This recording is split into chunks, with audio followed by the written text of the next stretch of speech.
Yes, the entire known media universe is buzzing about the following amazing radio phenomenon. It's the Bill LuMaye. It's the Bill LuMaye. It's the Bill LuMaye Show. To a tape today, and that I think was done really well, but that was done at the highest level of future development.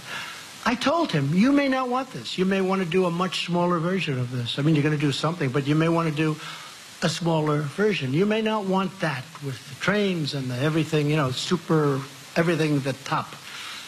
And maybe you won't want that. It's going to be up to them. It's going to be up to them. It's going to be up to the people what they want. They may not want that. I can understand that too. But that was a version of what could happen, what could take place. As an example, they have great beaches. You see that whenever they're exploding their cannons into the ocean, right? I said, boy, look at that bridge. Wouldn't that make a great? And I explained, I said, you know, instead of doing that, you could have the best hotels in the world right there. Think of it from a real estate perspective. You have South Korea, you have China, and they own the land in the middle. How bad is that, right? It's great.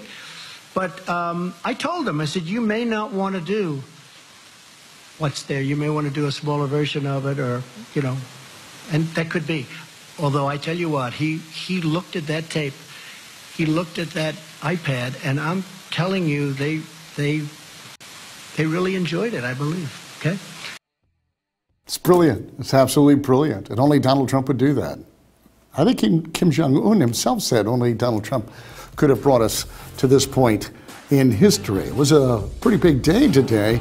What he was referring to was a very slick, polished, produced piece to show Kim Jong-un what North Korea could be, including maybe a Trump Tower somewhere in there as well. But it's a completely different approach, and it's fascinating to watch the eggheads on the networks who have been doing this their whole life. So deep in thought, going, well, this can't work. But I gotta tell you something, they have trucks in North Korea that run on wood. Pretty slick high-rise with trains and tourist industry and lots of money flowing into a country. Not such a bad option. So Donald Trump seems to have made a little bit of headway today. We'll break it down for you. It is Tuesday. It is June 12th, 2018. We're also going to talk about Mary Jane. Not Mary Jane on Gilligan's Island. I guess that was Mary Ann. Talking about marijuana, the weed. You remember those government films? Maybe you don't. My parents told me about these government films where it was bad stuff. You would grow hair and you'd just go out of your mind and make you crazy smoking marijuana. Well, a lot of states, of course, have passed some version of legalization of marijuana. I think it's up to 30 states. Some is medical, some is even beyond that with Colorado and elsewhere. Now there's a federal plan, or at least some legislation being proposed by a Republican and a Democrat. And could Donald Trump sign it? Well, he indicated he just might say yes.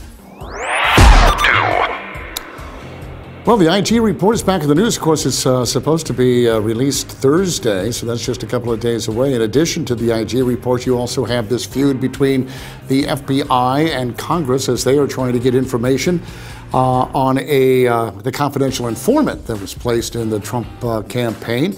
And they're back and forth. We're going to give you some more information on that. For whatever reason, you have the FBI Director of the Department of Justice not wanting to give that information up. They continue to promise and promise and promise. And then when the day comes to deliver the product, they're nowhere to be found. So needless to say, Nunez and other members of the House are getting pretty upset. And you gotta start with North Korea, right? I mean, what a day. What a day. You know, this is it's a good day for people who would like a more peaceful planet. A good day in America for those people who even care about North Korea. Most people, I bet, probably don't know where it is. Couldn't, if you paid them $100 million, they couldn't point it out on the map. It's unfortunate, but that's our public education system. North Korea, can they hurt us? Yeah, well, they say they can, but really, are they a threat? But it's 72 years. Is that how long it's been? The war started. It hasn't ended. Imagine somebody like Donald Trump coming in and somehow ending the war and denuclearizing the North Korea. That would be something, wouldn't it? Well, the very arrogant and elite liberal press led by none other than Chris Matthews, had their idea yesterday about how it would go today. There isn't any. He wants to make friends with countries where the leaders kill people. This little guy over in North Korea, the guy who was supposed to be in charge of him, his uncle, he killed him. And then he killed his half-brother. Remember in an airport in Malaysia, they painted the poison on him? The guy has killed about 300 people around they know about. Look at Putin. He kills journalists. These are awful people, and he wants to become best friends with them. I can kind of understand North Korea because you butter up somebody to get them to the negotiating table, and if he succeeds, God bless him. If he succeeds in reducing the nuclear threat in North Korea, no, but you have to think the best. You have to hope your president succeeds in that condition. This is not a date. This is not going to work. This is not just lunch. You know, it's not going to work. Not going to work, not going to work, because, you know, it's Chris Matthews. He's a freaking brilliant mind. If you work at MSNBC, you must be consistently wrong 100% of the time. This is the thing about elite liberals. Now, of course, he was also referring to the fact that he's trying to make peace with Kim Jong-un. At the same time, he may have insulted Justin Trudeau. And as far as people killing people, people like Chris Matthews is responsible for killing hundreds of thousands of children each and every year with their policies. So I don't know who's the worst person here, Chris Matthews or Kim Jong-un, when it's all said and done, and progressives just in general. In any case, the president went to meet Kim. And here they are. They're going to shake hands. Look at that. Look at that. It's got to be an odd situation because, you know, he speaks broken English. So says Dennis Rodman. But Donald Trump genuinely believes something could happen. Now, the thing about Chris Matthews, may I just point out, is besides him being just an idiot, a president doesn't go to a meeting like this without already having accomplished something. So for this moron to be on another moron's television show, and the moron sitting in the audience, I may have overused the word moron, thinking that this was going to fail, just shows you the level of education they have. But this was pretty big. This was pretty big. It moved some people to tears. Dennis Rodman, you may recall, he went to North Korea. People were pretty hard on this guy. He had something to say about the meet. And he asked me 5 years ago, we sat down for lunch. And he sat down and asked me, hey, Dennis, I would like to ask you 3 things. If you go back to tell the President of the United States these 3 things, and I would be willing to talk to him. And it's a true story, and I got my people here that heard the conversation. He said things like, if they can move the ships back from South Korea, I would do what I have to do to listen. If you can move certain things or do certain things, I will listen. My ears will be open. And I tried to do that to Obama. And Obama didn't even give me the time of day. I asked him, I said, I have something to say from North Korea. He just brushed me off. But that didn't deter me. I still kept going back. I kept going back. I kept going back. Come on, didn't like that. What do you mean Obama, the great Obama, the deity, the one we worship? How dare you? How dare you? Obviously, he knew he was just going to be played because Barack Obama, the smartest man that has ever lived. So Dennis Rodman here is basically saying Kim Jong-un has been wanting to do this for at least 5 years. In fact, he pleaded with Rodman, who later on this video, if you want to watch on my Facebook page, feel free, he breaks down in tears. I mean, it's very, very moving. You really need to see it. That's how passionate he is about this. And of course, he comes back to the United States. He's threatened and he has to go into hiding. But he wanted to tell Obama what Kim Jong-un wanted to do. At the same time today that this interview is taking place, Susan Rice, one of the crooks of the administration, is on TV saying, oh, well, we tried very hard, very, very hard. But Kim Jong-un, he just didn't want to do anything. This is, you know, it's all up to Kim Jong-un. He just didn't feel motivated at that time to talk with us. And here again is another clear example of just Dennis Rodman being Dennis Rodman, telling you the truth. What a stumbling, bumbling, incompetent fool Barack Obama was, and his entire administration for that matter. They could have pegged a legacy here. He wanted to do it back then. And he chose, because he's the smartest man in the room, oftentimes catching the tip of his nose on the ceiling. That's how high above everyone else he is. It's just infuriating. And yet the liberal press and the people who support Barack Obama still do today. President Trump and Kim Jong-un made history today. I don't care how you cut it, they did. because this has never happened before. Take a look at that. Never before has a United States president and a dictator from North Korea ever gotten together and met. Ever. Ever. It's historic. And contrary to the stumbling, bumbling fools that are represented by talking heads in the media today, there was tons of work that went into this. Just tons of work with Pompeo and many others who worked pretty hard for the past month or so trying to get something put together and get a feel for where Kim Jong-un is and what might be accomplished. I mean, Donald Trump is no fool. You might think he is, which makes you very foolish, but he is not a fool.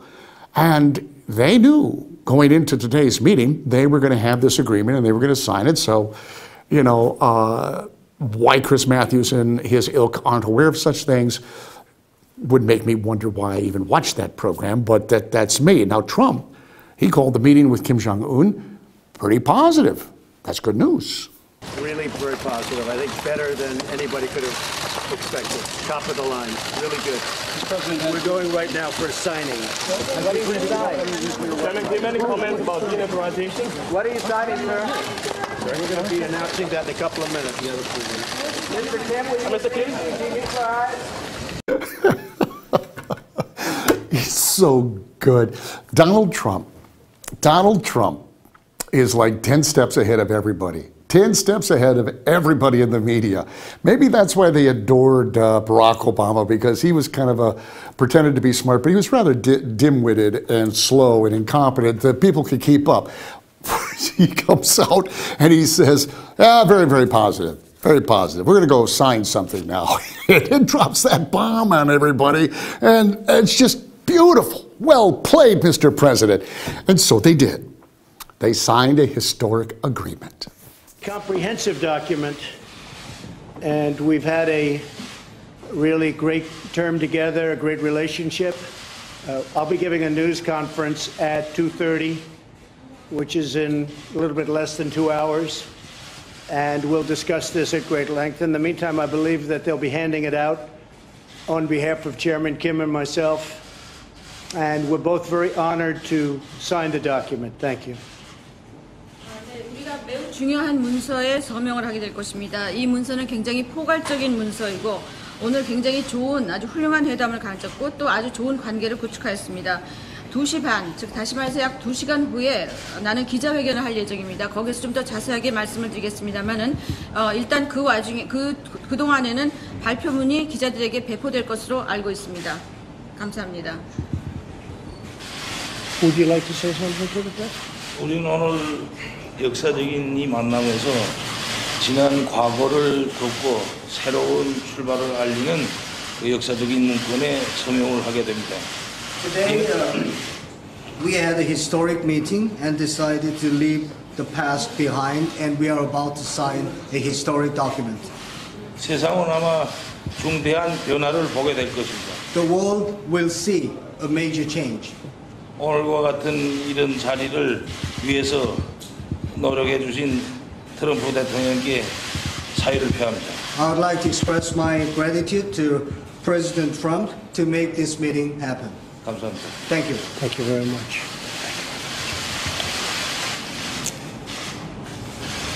Okay.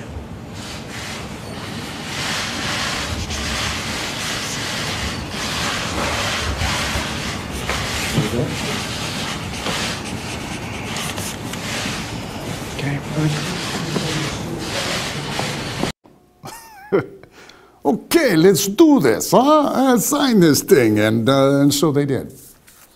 And so they did.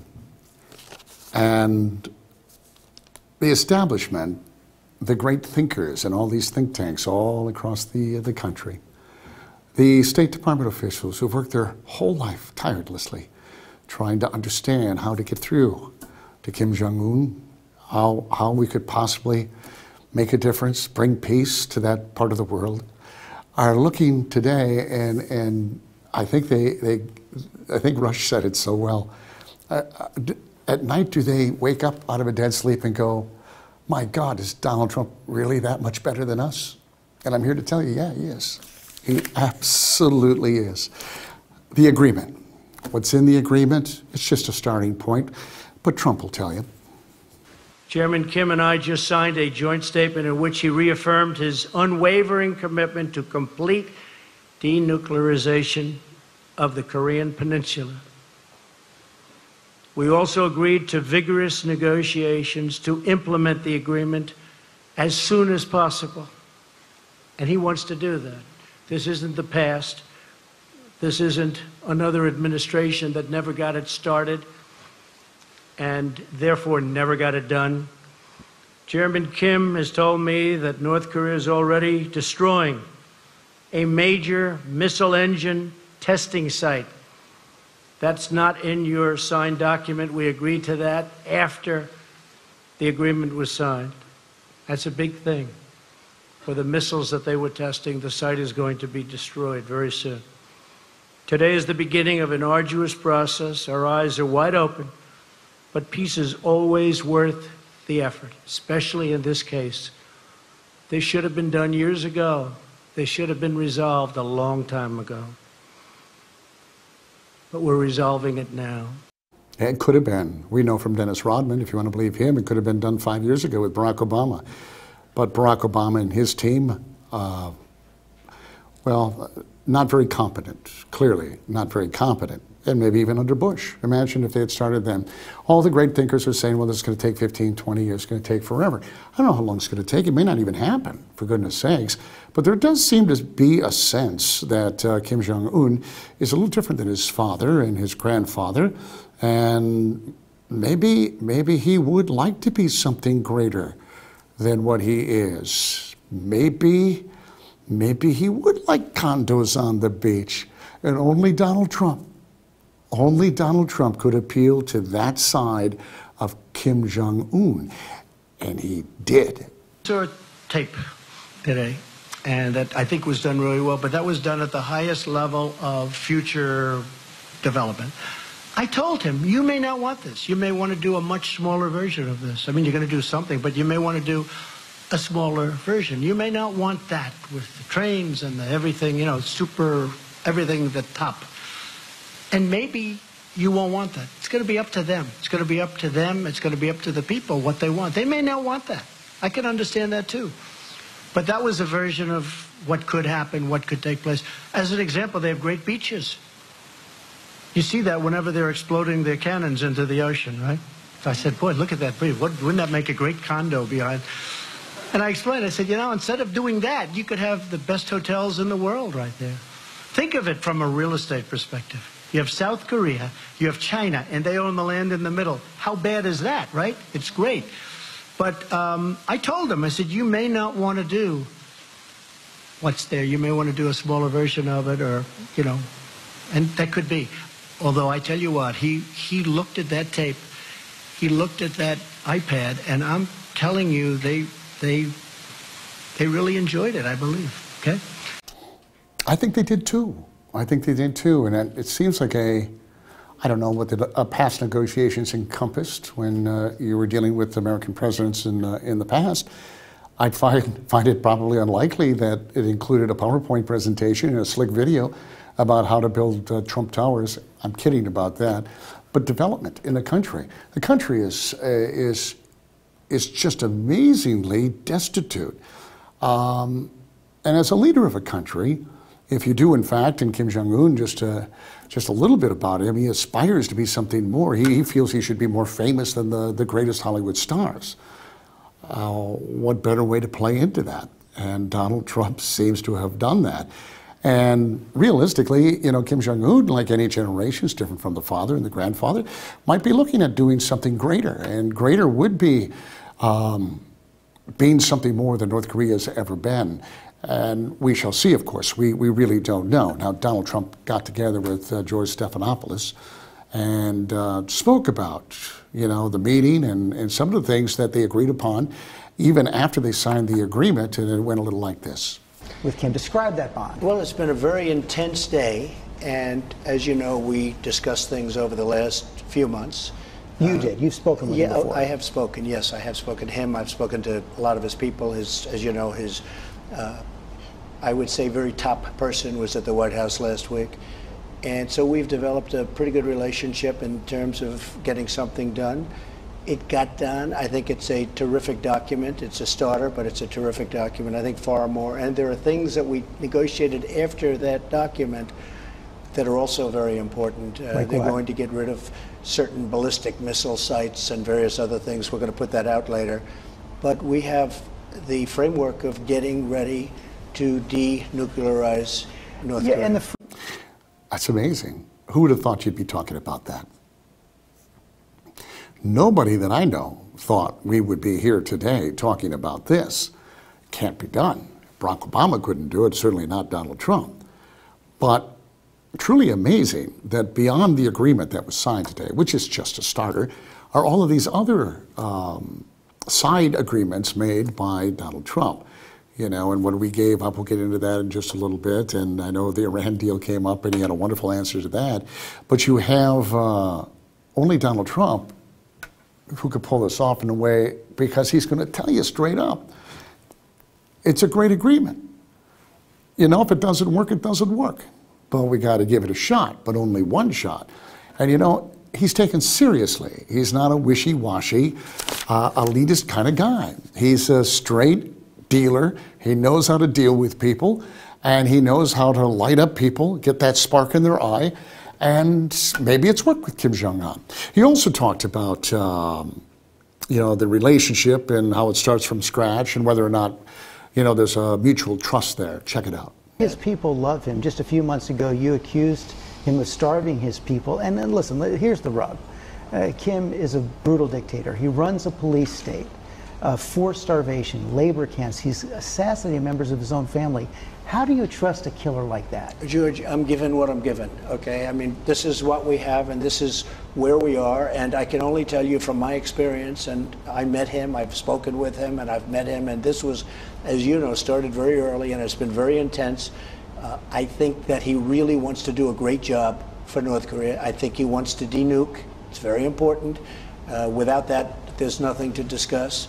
That was on the table at the beginning, and you see a total denuclearization of North Korea is so important, and he wants to do the right thing. Now, with all of that being said, I can't talk about, it doesn't matter. We're starting from scratch. We're starting right now, and we have to get rid of those nuclear weapons. How do you trust him, though? Is he willing to change? Do you believe he's changed? Well, you know, over my lifetime, I've done a lot of deals with a lot of people, and sometimes the people that you most distrust turn out to be the most honorable ones, and the people that you do trust, they are not the honorable ones. So we are starting from a very high plane. We're starting from a very good relationship. This has been a very big day in terms of the world. I think it's been maybe, a lot of people are saying it's historic. We're all calling it historic. Yeah, even my enemies are calling it historic. And you Even my enemies. Well, they were forced to.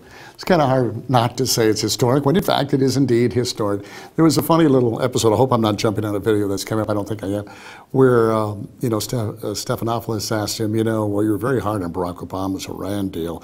Are you going to make sure that your deal is going to be stronger? He said, well, I don't think you can get softer than the Iran deal. We don't have plane loads of money going over to North Korea. We didn't give up anything.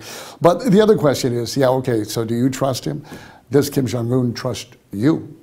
I believe that he wants to get it done. You trust him? I do trust him, yeah. Now, will I come back to you in a year and you'll be interviewing? I'll say, gee, I made a mistake. That's always possible. You know, we're dealing at a very high level. A lot of things can change. A lot of things are possible. He trusts me, I believe. I really do. I mean, he said openly, and he said it to a couple of reporters that were with him, that he knows that no other president ever could have done this. I mean, no other he knows the presidents. He knows who we had in front of me.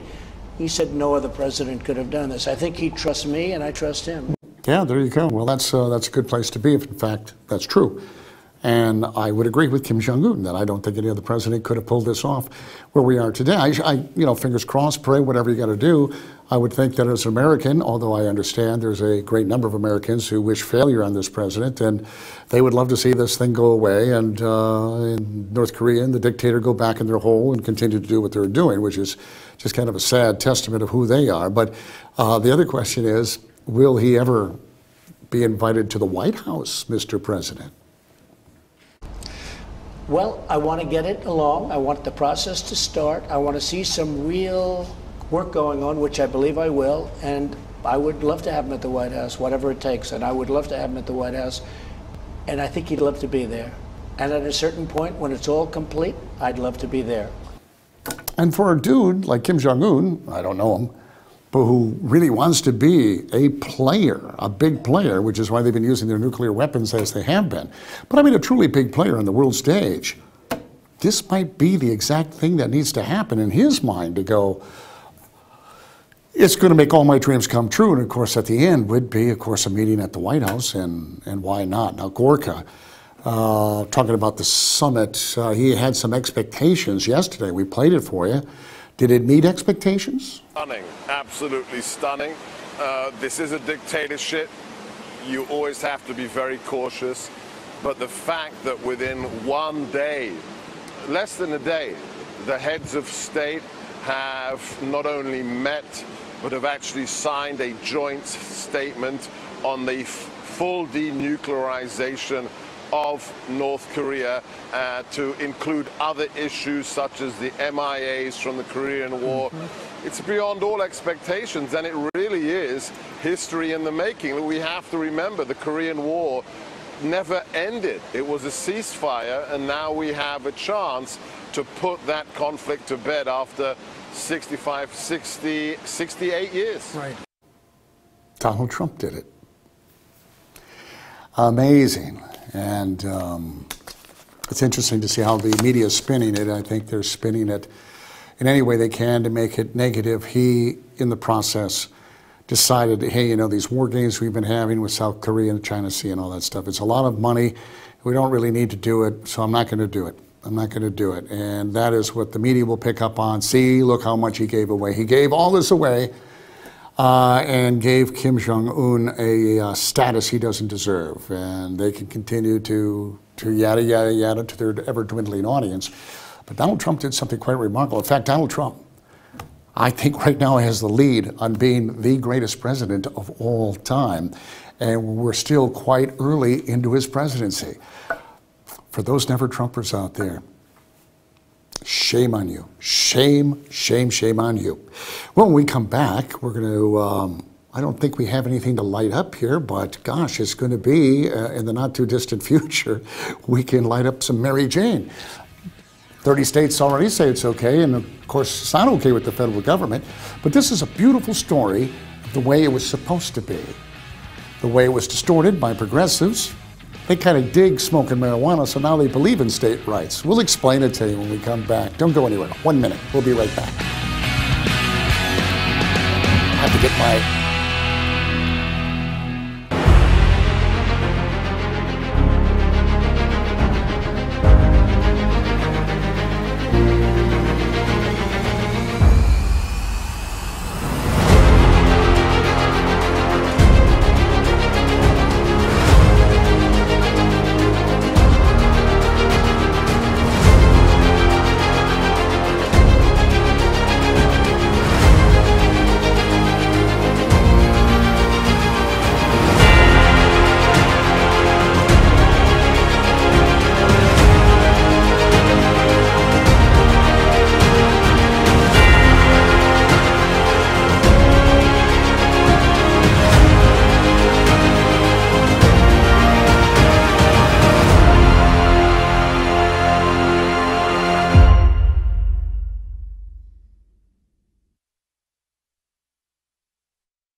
Yes, the entire known media universe is buzzing about the following amazing radio phenomenon.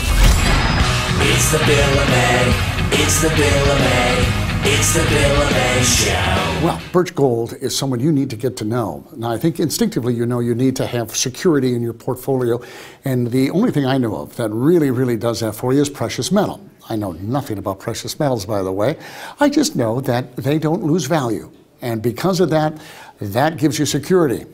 What I did was I went to Birch Gold's website, and they have a 16-page booklet. It's absolutely free. And it will tell you everything you need to know, plus some insider information on precious metals and how you can take your IRA or 401k and turn it into a precious metal IRA. No tax penalties. I mean, it's It's a no-brainer. It really, truly is. So order the booklet. No obligation. No one's going to call you. It's absolutely free. And then take your next step and contact Birch Gold. They're an A+ company with a Better Business Bureau. They're the best of the best. Here's the website, bigleaguepolitics.com/birchgold. Do it today. bigleaguepolitics.com/birchgold. Legal marijuana. Colorado, one of those states that have legal marijuana. Under a Trump presidency, what would you do? Well, medical marijuana, I'm for, and I'm really a states person. I believe that if the people vote for it, that's absolutely the way it should go. Colorado's an example of that. But I do believe medical marijuana, and I've seen results. I've spoken to people. I'm in favor of it. And as in the case of Colorado, if people vote for it, it's okay. It's states' rights. States' rights. I love this, states' rights, because I really do. I mean, I'm not trying to be sarcastic here. States' rights are what we're going to talk about, and part of that discussion will be marijuana, and we'll get into that a little bit. But that's how it was set up. You see, originally we had countries. They were called states, which was another way to refer to countries.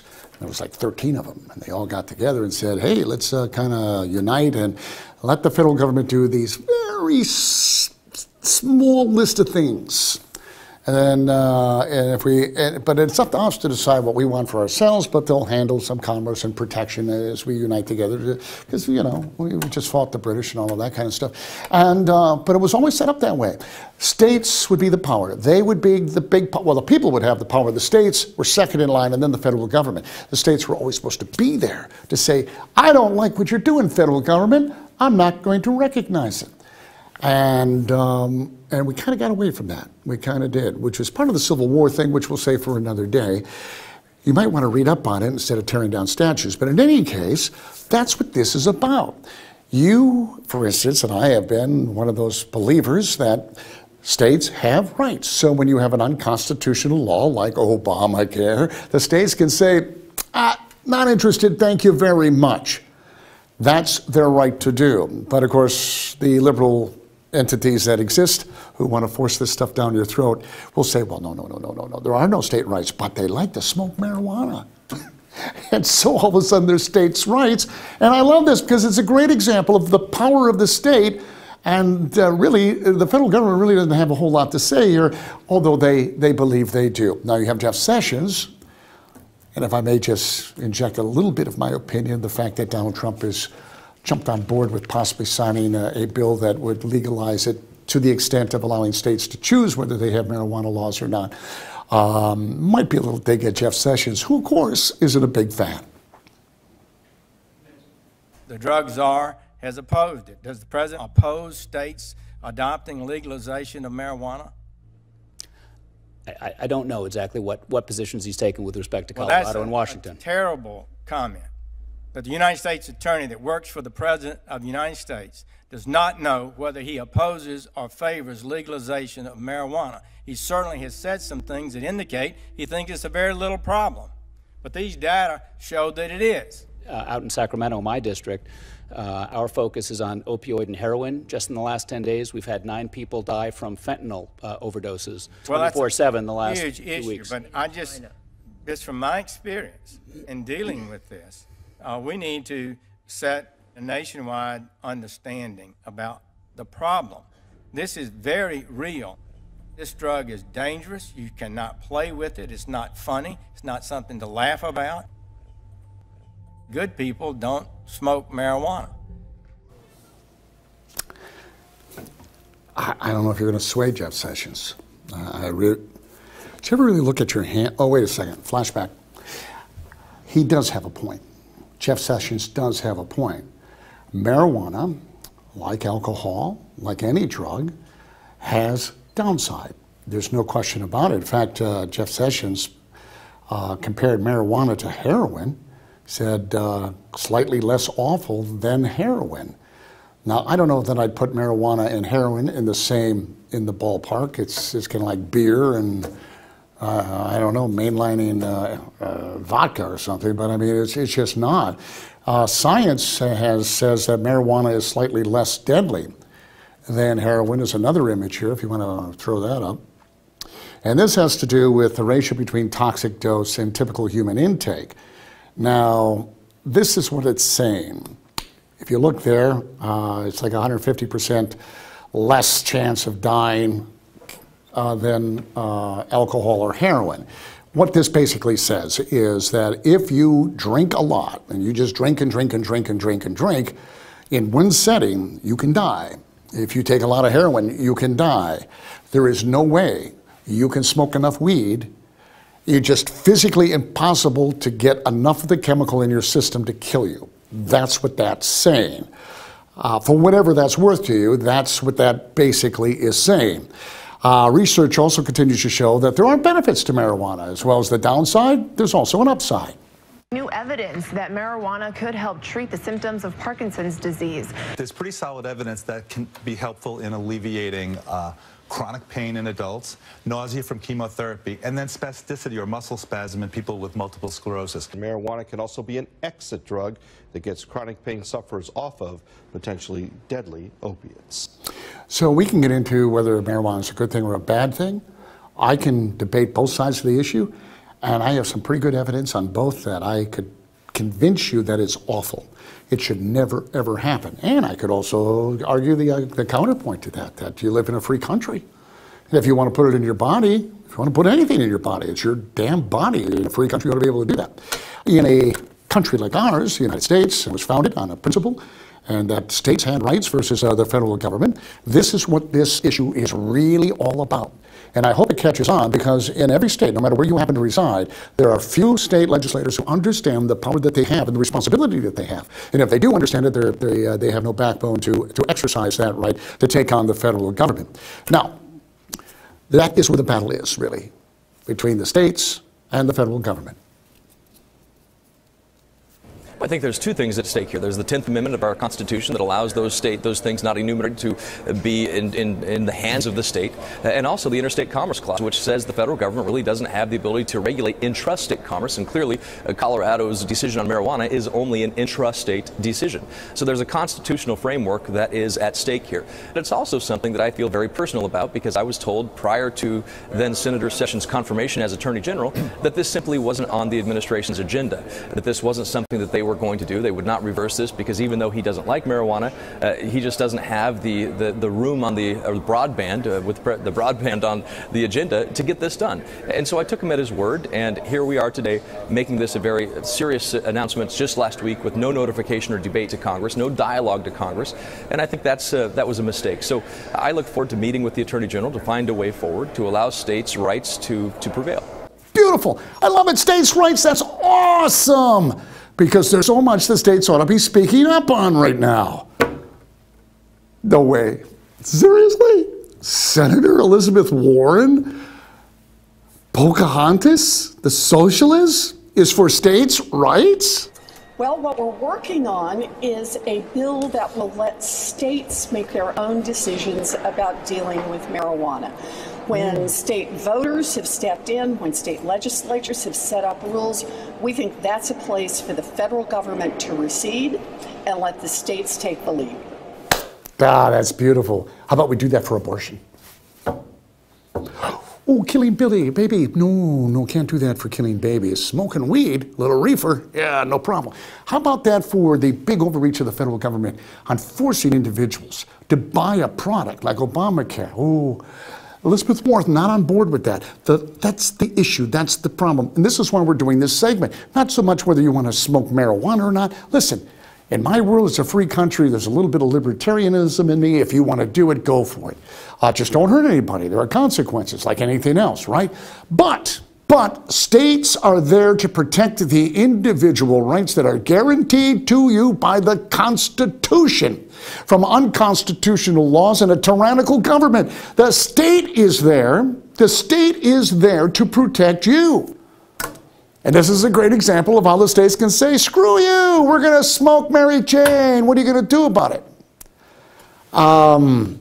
Cory Gardner had this to say about the end of the ban on cannabis. Well, this is one of the biggest opportunities to address and advance a federalism policy this country has seen when it comes to the medical use of marijuana. Right. I've talked to dozens upon dozens of parents whose children are suffering from some form of epilepsy who have been able to receive treatment through medical marijuana, and they've actually seen thousands of seizures a month drop to a dozen of seizures a month. And so this is an advancement that states have decided to take into their own hands. About 46 states right now have some form of marijuana legalization moving forward on the medical side, on the recreational side, CBD, hemp, those kinds of things. This is not a legalization bill, but it is a state's bill that says you can decide for yourselves what you would like to do. You can choose your own destiny. It's what our founders intended, laboratories of democracy. Isn't that something? It took a little reefer to open the eyes of our liberal friends, and yeah, I mean, that's what it's all about. It really, truly is. Now, Warren believes there's a need for the federal government to step in here and end their war on weed. And the problem we've got right now is that the states can pass their own laws the way Colorado and Massachusetts have, but the federal government hasn't changed its law. So that means that anyone who's using marijuana legally under state law is still at risk under federal law. And then that creates all these crazy fallout pieces. For example, there are federal laws about not being able to put your money into banks if the money comes from illegal activities. Well, so long as the sale of marijuana remains illegal at the federal level, that means that marijuana stores that are perfectly legal in Colorado or in Massachusetts or in any of the other states have to do an all-cash business. Yeah. It's dangerous and it's dumb. And this bill will fix that. It says if the state says it's legal within the state. So that's what the Constitution says. The federal government should not exist in its current form if it just followed the Constitution. And the fact that these two individuals, and somehow there are people who think this is brilliant, are moving forward on this based on what already exists in law. The federal government has no business regulating any of this. I know you're telling me the Commerce Clause and all that. No, the state in this case has every right. And the state has the power to do just about everything the federal government is doing. I don't know what the actual percentage is because I didn't use my Common Core math skills lately. It's just too long of a method, but I bet 99% of the federal government is unconstitutional and should not exist in its current form. And the only reason it does is because you have states who have said, okay, I'm out of it, you just go ahead and do it. And the progressives were very good at this. They talked you into the group of back in the day, 1911 through 13, progressives talked the American people into taxing themselves. They talked them into taking the state's power away by not having these senators appointed, which were ambassadors to the countries. They've been very good and very clever, and we've just been so dumbed down by our own education system that we're not even aware of it. We're probably going, well, how awesome is this? For the first time, what do you mean a state can do this? Hell yes! And they should have been doing this for the past 100+ years that the progressives have been stuffing this down our throat. Progressives meaning both Democrats and Republicans. So, bottom line, states' rights. Love to talk about it. We're talking Mary Jane, marijuana, a little reefer, a little devil weed. Trump, you going to sign this bill or not? I really do. I support Senator Gardner. I know exactly what he's doing. We're looking at it, but I probably will end up supporting that, yes. Okay. Good. And for states who have it, there's good and bad. You're going to see an economic boom in that industry and a lot of people working in it, and that's a good thing. You also see an uptick in arrests, accidents, and a lot of other things. So with anything you do, there's good and there's bad. But the beauty of this, it's the states, which is what it's supposed to be. You have 50 states, or 54 if you want to quote Barack Obama, who have an opportunity to experiment. They decide to do something, it works great. If not, so what? You can go somewhere else if you don't like it. Coming back with the IG report. Stick around.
Yes, the entire known media universe is buzzing about the following amazing radio phenomenon.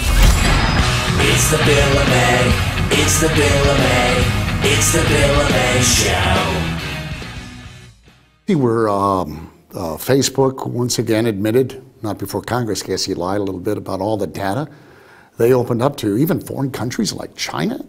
I mean, I don't know about you. Privacy is important, and maybe it's, I didn't grow up in the age where I had a cell phone, but the amount of information that people have on you, ladies and gentlemen, is just phenomenal. One way to check it, and you can Google yourself to death if you want, you're never going to get all the information that TruthFinder can provide you.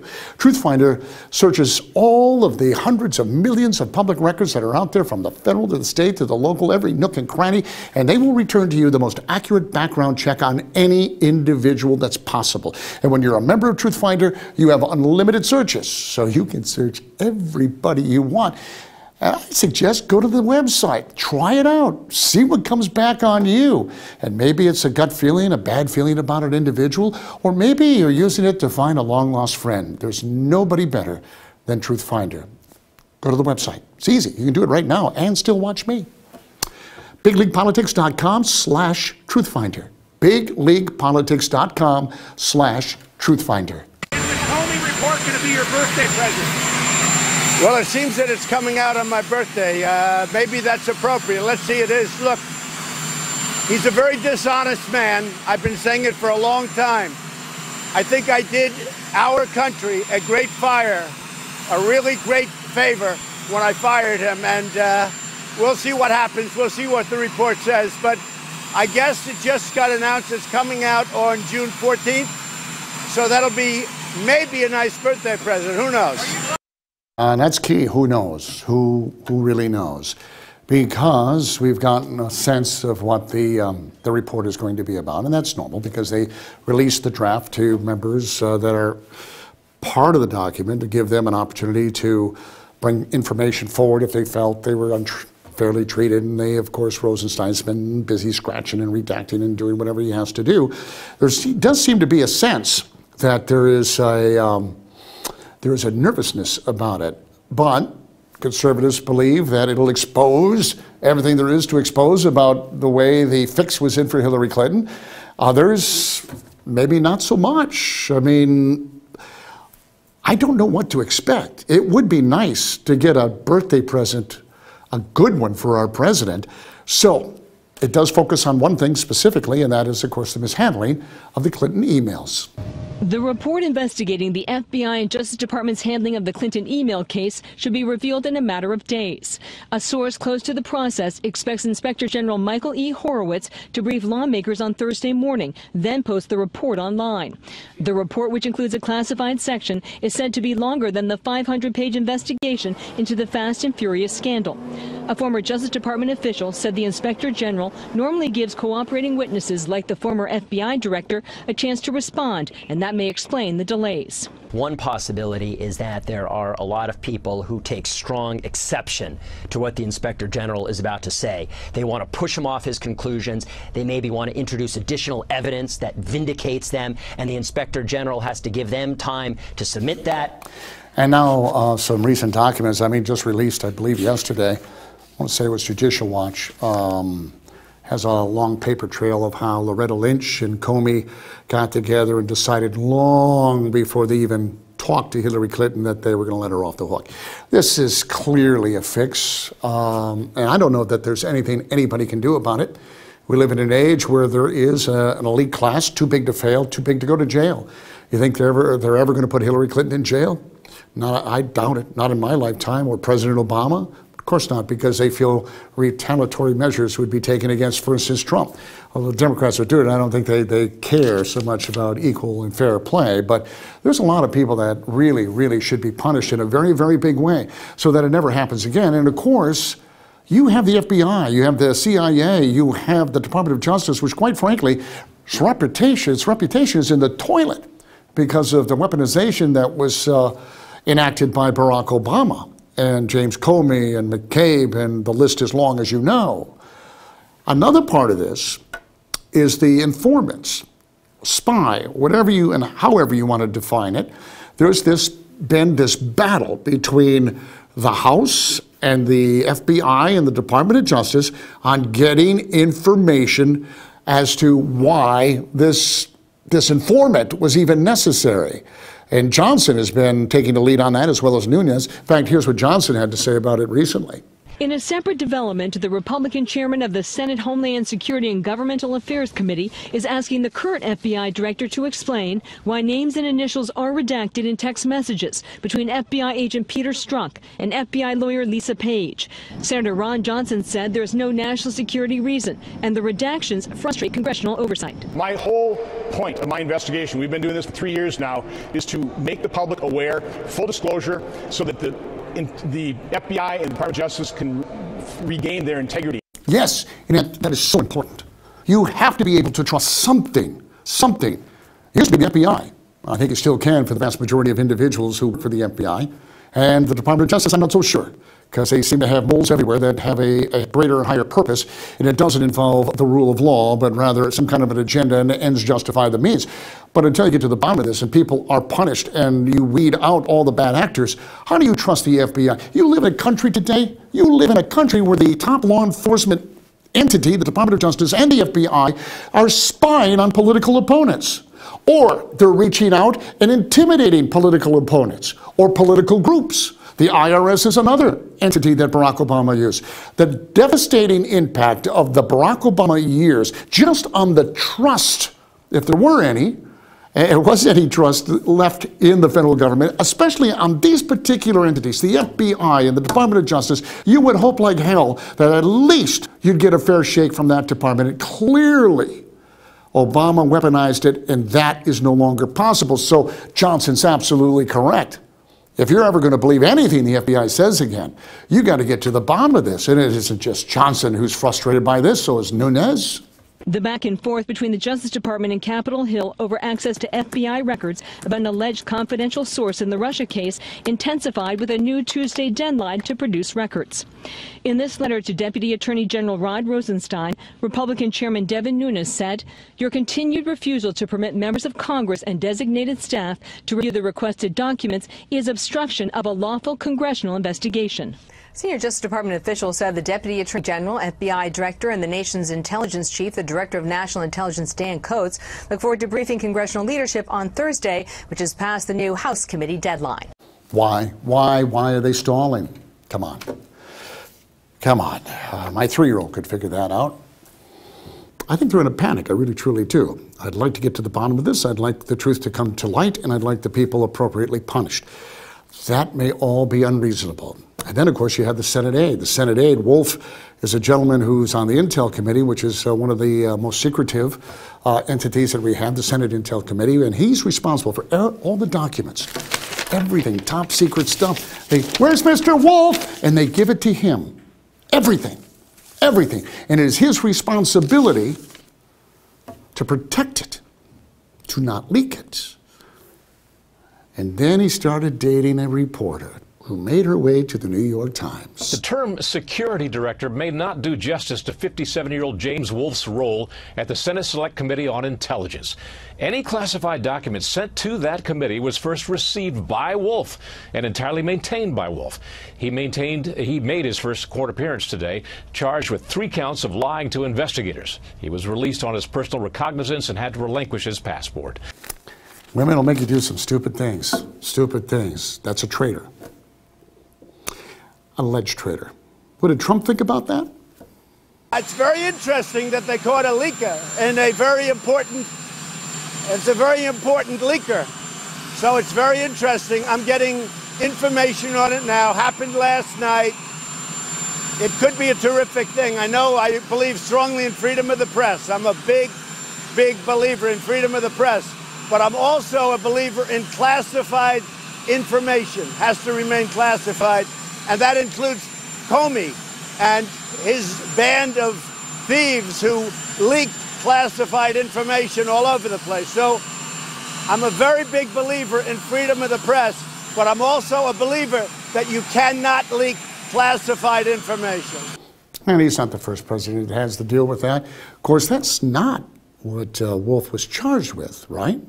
Yet the indictment does not accuse Wolf of leaking classified info. Instead, he's accused of making false statements to FBI agents about his relationships with 4 journalists, one of whom is Ali Watkins, now with the New York Times, identified in the indictment as reporter number 2.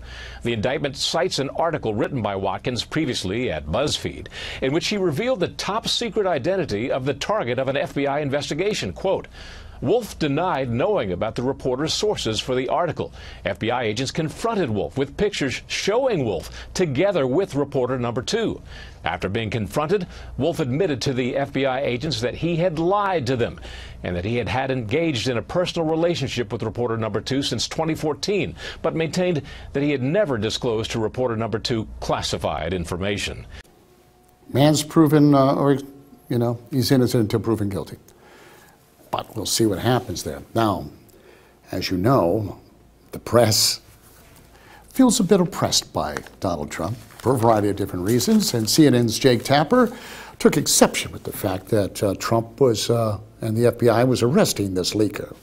Why? As part of this investigation, the Trump Justice Department secretly obtained phone and email records of at least one of those reporters, New York Times journalist Ali Watkins, who covers national security issues. Watkins was notified about these intrusions into her records by the U.S. government after the fact, making it impossible for her to challenge this questionable search and seizure in court before it happened. Free press advocates, including those of us who bring you this show, consider this action by the Trump administration, diving into a reporter's phone and email records to see who her sources may be, to be an egregious intrusion on the First Amendment. A spokeswoman for the New York Times says, quote, freedom of the press is a cornerstone of democracy, and communications between journalists and their sources demand protection. The editor of BuzzFeed, where Watkins used to work, stated, quote, we're deeply troubled by what looks like a case of law enforcement interfering with a reporter's constitutional right to gather information about her own government, unquote. Well, I get that. I understand that. At the same time, it's not quite as easy as Jake Tapper and the media portray this. This is a law that was in place, and you can do it legally if you jump through a whole lot of hoops. Certainly not as brazen as, planning to spy with a political campaign. I get that. I truly, truly do. But it is legal for the government to do what they've done. And, well, of course I know that. In fact, let me go back in time, because here, Jake Tapper didn't have a special program. BuzzFeed didn't talk about this gentleman doing, quite honestly, worse. The Associated Press says that the U.S. Justice Department has been secretly monitoring them for over 2 months. During that time, the DOJ collected telephone records of reporters and editors at the AP. The Associated Press called this, quote, a massive and unprecedented intrusion into how news organizations gather the news. Yeah, that's true. And that went on quite a while. I remember Cheryl Atkinson's computer being hacked. You had a guy over at Fox News, of course, that they were threatening with an old law, and I forget what it was right offhand, going to put him in prison. Do you know who that guy was? Flashback, check it out. Now, when Barack Obama ran for office, he promised to lead the most transparent administration in history. But when it comes to his whistleblower policies, the only thing that's transparent about the president is how much he values secrecy over openness. His administration has charged more whistleblowers under the Espionage Act than every other president combined. Listen, I don't think the government should be spying on anybody, all right? Political campaigns, reporters, me? I really don't. That's not what happens in a free country. However, there are exceptions to every rule. What happened under the Obama administration and what they did, although there was a little bit of ruffling of the feathers, I gotta be honest with you, he got away with an awful lot. And he's destroyed a lot of our institutions, our trust, and of course his absolute disregard for the Constitution, even today, is having a rippling effect across the country. But in any case, this is where we're at. I'm glad they caught a leaker. That wasn't helpful to anybody. And it was done legally, despite the fact that I don't particularly care that they're spying on any of us. We'll be back tomorrow at 3 o'clock. I would love it if you told everyone you knew about the program. And you have yourself a great Tuesday, okay? Talk to you tomorrow. Yes, the entire known media universe is buzzing about the following amazing radio phenomenon. It's the Bill LuMaye. It's the Bill LuMaye. It's the Bill LuMaye Show.